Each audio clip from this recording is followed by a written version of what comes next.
현동균의 알기 쉬운 경제, 전력산업정책 양비론, 신재생에너지, 현실적으로 접근하자. 일부에서 이어집니다. 또 다른 측면을 보자면 정부나 여당 내지는 보수적 성향을 가진 논평가들은 한전 적자의 원인으로 전 정권의 과도한 신재생에너지 추구 정책을 손꼽고 있다. 물론 모든 것을 전 정부의 과실로 돌리려는 심리적 성향이 강하게 작용하고 있음을 부인할 수 없다. 그리고 신재생에너지를 장려한 데 따라 그로부터 비싸게 전력을 구매해야 하는 한전의 부담은 가중됐다. 그런데 2022년의 경우 전체 생산된 발전량 중 태양광을 통해 생산된 부분은 전체의 4.5%에 불과하기에 그로 인하여 한전의 적자와 부채가 증가하였다는 주장은 아직까지는 과장에 가깝다. 전 정권의 신재생에너지 정책의 문제는 다른 곳에 있다. 필자의 소견으로는 대중영합적인 광기에 휩싸여 불가능한 정책을 추구한 데 있었다.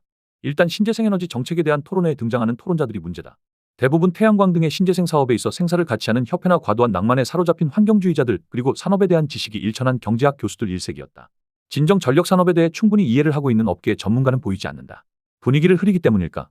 그러니 정책 토론회는 토론의 장이 아니라 이익단체들의 일종의 걸기대회와도 같아지고, 그에 대하여 반론을 제기하는 사람은 매장되는 분위기가 연출된다. 신재생에너지 정책의 문제점은 무엇인가? 모든 것은 균형을 유지하여야 한다는 철칙을 위배한 것이 문제다. 전력산업에서도 균형은 절대적 중요성을 갖는다. 전력계통 운영의 가장 절대적인 원칙은 각기 상이한 연료를 사용하는 발전원별로 균형을 이루는 것이다. 예를 들어 24시간 운영되면서 항상 꾸준히 전력을 공급할 수 있지만 기동시간이 긴 소위 기저부하 발전소가 근간을 이루고, 계절별 시간별로 편차를 보이는 전력 사용량에 대해서는 순간적으로 기동을 시켜서 수요를 맞추는 소위 첨두부하 발전소로 대처하여야 한다. 가령 1년 내내 항시 일정한 시간당 수요가 70기가와트이고 그 위에 계절 시간별로 30기가와트의 편차가 생긴다고 한다면 비용 면에서 가장 효율적이면서 동시에 안정적인 전력계통 운영 방식은 원자력이나 석탄과도 같은 연료비가 저렴하지만 초기 기동시간이 긴 기저부하 발전소로 70기가와트의 수요에 대응하고, 즉각 기동이 가능하지만 연료비가 비싼 가스를 이용한 첨두부하 발전소를 통해 수시로 변동하는 30기가와트의 수요를 조달하는 방식이다. 또한 전국의 전력망에 대응하여 발전원들을 균형 있게 배치시켜야 하는 운영의 묘도 필요하다. 그런데 문제는 태양광이나 풍력발전의 위치가 애매하다는 데 있다. 일단 일조시간이나 바람이 있는 경우에만 발전을 할 수 있는데, 이는 전력이 필요한 시간과 전력을 생산하는 시간과의 괴리를 초래한다. 이 점을 극복하기 위해서 대용량의 저장시설과 같은 전력의 안정화를 위한 추가적인 투자가 선행되어야만 하고, 또한 분산되어 있는 소규모 시설들로부터 기존의 전력망까지 연결되는 송전시설의 투자도 필요하다. 막대한 송전시설 비용을 포함하지 않더라도 이러한 시설의 설치에는 단순히 발전 설비에 투자에 드는 비용의 최소 2에서 2.5배의 비용이 든다.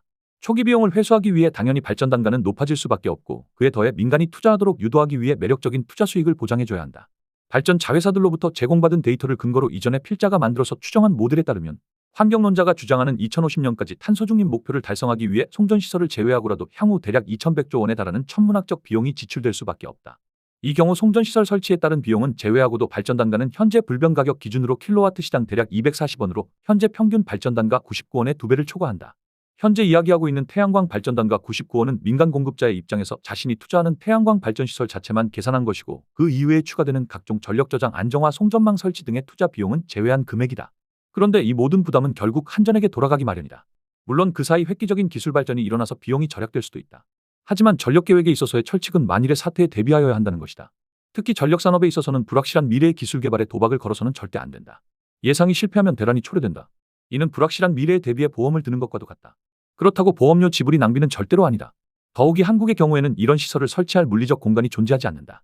일전에 필자의 모델로 계산한 바에 따르자면 2034년까지 대략 전체 전력 수요량의 25%를 신재생에너지로 공급하겠다는 9차 전력수급 계획상 필요한 태양광 발전소와 풍력발전소 중 대략 50%를 태양광 발전소로, 25%를 지상 풍력발전소로 건설하기 위해서는 대략 450평방킬로미터의 토지가 필요하다.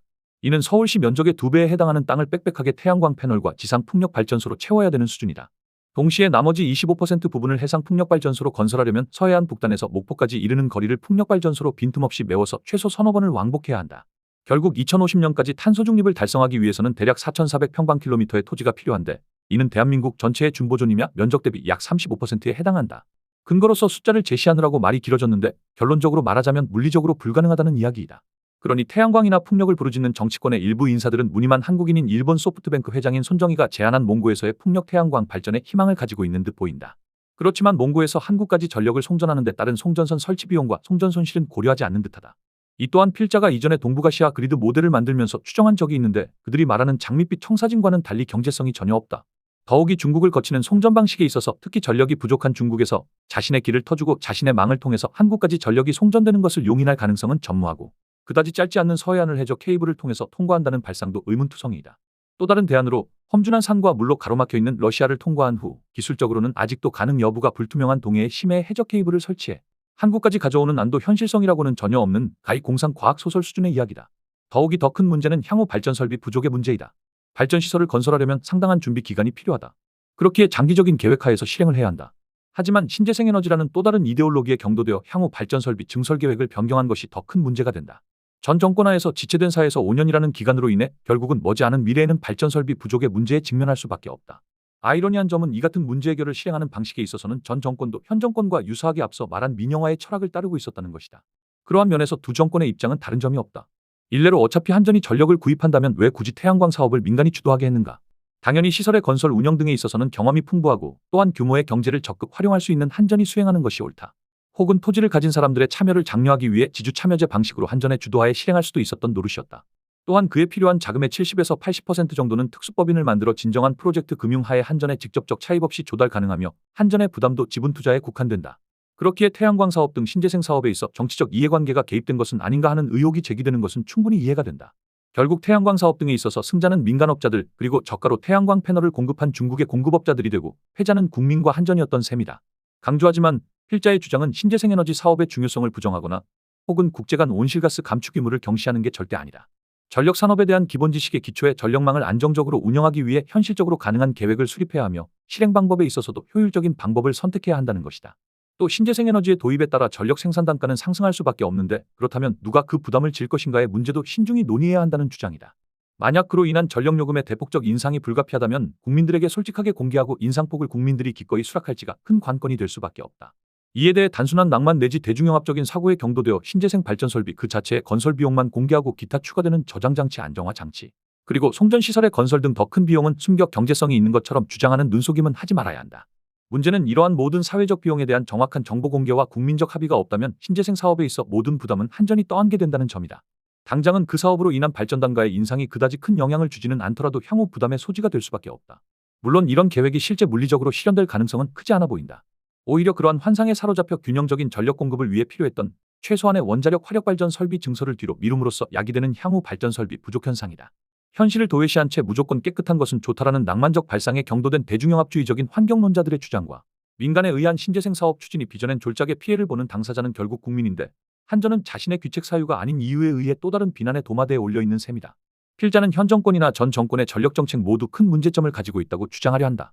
현 정권은 한전의 적자와 부채 누적의 문제를 방만한 경영과 비효율성에 두고 이를 해결하는 방안은 결국 민영화라는 결론에 도달할 것 같다. 필연적으로 전력요금의 대폭 인상이 불가피할 것이다. 전 정권은 전력 운영 개통에 대한 몰이에 과도한 대중영합주의적인 분위기 그리고 이상하게도 민자사업으로서의 신재생에너지 사업에 대한 집착, 현실적으로 공존해야 하는 화력발전소 및 원자력발전소의 추가 건립을 억제함으로써 향후 전력대란의 책임을 피할 수 없을 것이다. 그런 경우에도 비난의 화살은 한전에게 돌아가기 마련이다. 한전 문제를 해결하기 위해서는 정치적인 부담이 되더라도 일단 어느 정도 요금 인상을 할 필요가 있다. 그리고 적자를 보전하기 위한 해외 발전 사업과 해외 연료 확보를 위한 투자 사업도 장려해야 한다. 신재생에너지 사업에 대해선 한전의 계획과 주도하에 현실성 있는 차원에서 다시 계획을 수립하게 해야 한다. 신재생에너지가 기존의 원자력 발전 및 화력 발전과 조화 있게 운영될 수 있는 방법을 찾아야 한다. 그리고 민영화는 절대로 그 해답이 될 수 없다.